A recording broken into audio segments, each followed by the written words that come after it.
गांव के किनारे एक छोटा सा घर था जिसमें रामलाल नाम का एक गरीब किसान अपनी पत्नी और 2 बच्चों के साथ रहता था।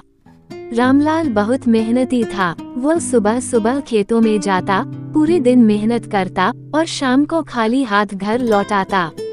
उसका छोटा सा खेत बारिश पर निर्भर था और पिछले 3 सालों से बारिश ठीक से नहीं हो रही थी।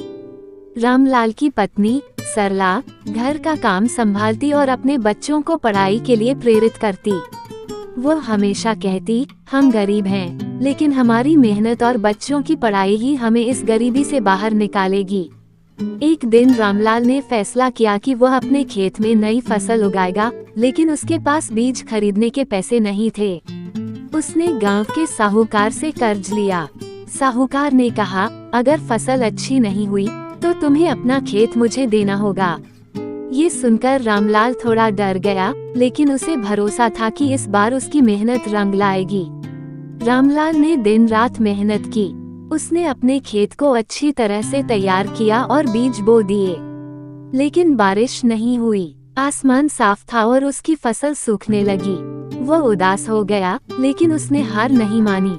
रामलाल ने गांव के पुराने तालाब से पानी खींचकर अपने खेत को सींचने का काम शुरू किया। ये बहुत कठिन था, लेकिन उसकी लगन और मेहनत ने धीरे धीरे असर दिखाना शुरू किया। कुछ ही हफ्तों में उसकी फसल लहलहाने लगी। जब फसल तैयार हुई तो रामलाल ने उसे बाजार में बेच दिया। इस बार उसकी फसल को अच्छा दाम मिला। उसने साहूकार का कर्ज चुका दिया और अपने बच्चों के लिए किताबें और नए कपड़े खरीदे। रामलाल की मेहनत और हिम्मत ने न सिर्फ उसकी गरीबी को दूर किया, बल्कि गांव के बाकी किसानों को भी प्रेरणा दी। अब वह अपने खेत में पानी बचाने के लिए तालाब बनाने की योजना बना रहा था, ताकि कोई और किसान उसकी तरह परेशान न हो। शिक्षा। ये कहानी हमें सिखाती है कि मुश्किलें जीवन का हिस्सा हैं, लेकिन मेहनत, लगन और आत्मविश्वास से हम किसी भी कठिनाई को पार कर सकते हैं। कभी हार मत मानो, क्योंकि मेहनत का फल जरूर मिलता है।